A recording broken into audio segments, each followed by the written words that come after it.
Hello, it's a really quick vlog today because we've got lots going on here, and I will tell you about that over the next few days. But today I just wanted to do a brief update on my pumpkin growing efforts. Now, before I knew about Whistle Thicket's pumpkin challenge, I planted my winter squash seeds and I planted them all in together, so I have no idea which is which, and I'm growing about 15 different varieties to a bit of an experiment to find out which ones we like. So here are two of them. This is probably the best plant we have. It's about, I don't know, 6 or 7 feet long, and here's the second best. And down there, tucked in, there's a fruit of some sort, and to be honest, it could be anything, but I think it's probably something like a Turk's cap, because it certainly doesn't look like an ordinary pumpkin to me. And this one, well, that's not growing anything yet. It's just getting its male flowers, and you can tell they're male because you get the flower and then you just get a straight stem below it. If it's female, you'll get a little swelling behind the flower like this one. At the far end of my garden is, well, it's our pumpkin patch, but it is actually going to be pumpkin and squash all over this patch, and bit by bit I've been putting in pathways and creating little beds to put the squashes in, and bearing in mind I don't know which is which. It's just going to be a lottery which ones do anything and which ones don't.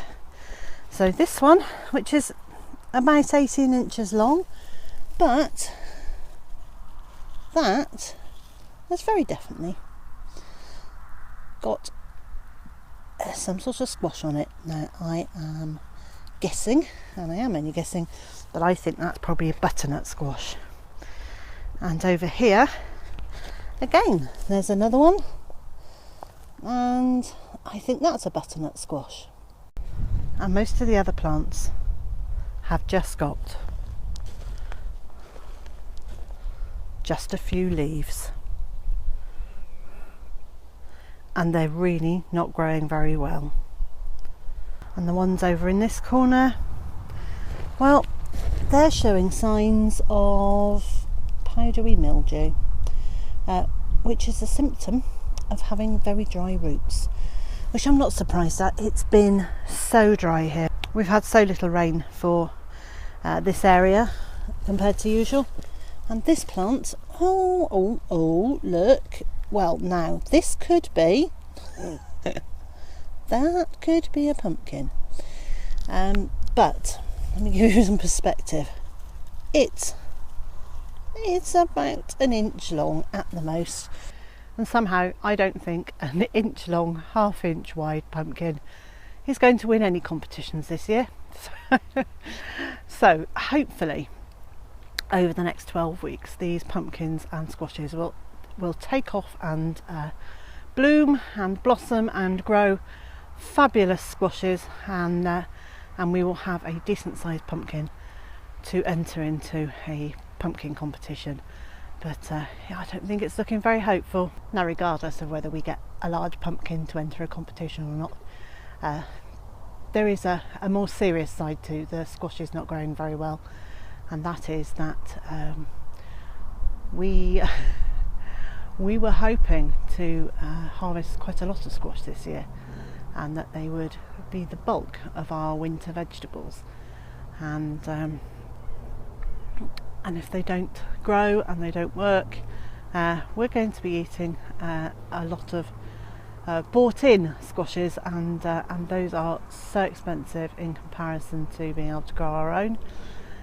So growing our own squash, I think it worked out about 4p per plant, and I can expect 2 or 3 squashes per plant, so that really becomes quite cheap whereas if we have to buy them in a supermarket, we're going to be looking at a few pounds per squash, and that's going to be a tough one. But it's not all doom and gloom in the veg garden. The beans have been doing spectacularly well. We had a fabulous broad bean harvest, and the runner beans and the borlotti beans. So the borlotti beans are behind me there, and the runner beans here. They are just doing so well, and on top of that, the dwarf borlotti beans have been brilliant. I haven't grown dwarf beans before, so this was a first for me, and I had no idea what I was doing. And in my usual enthusiasm, I put about 5 seeds per module, and then just stuffed the plants into the ground once they were about 3 or 4 inches high. And I have watered them, not a huge amount, but I've watered them some. I didn't want the roots to become reliant on me watering them, so they got a thorough soak once a week. But in here, what do you know, that and that, these are very definitely borlotti beans, and there's plenty of them.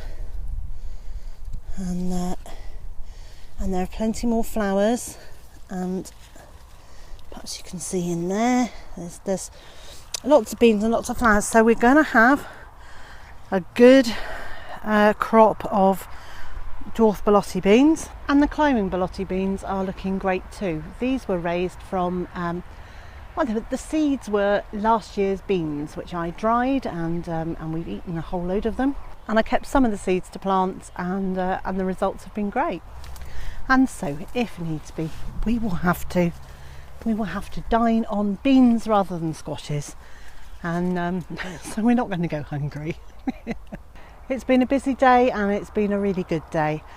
And wherever you are in the world, and whatever you've been doing today, I hope it's also been a good one for you, and that you'll be able to join me again tomorrow.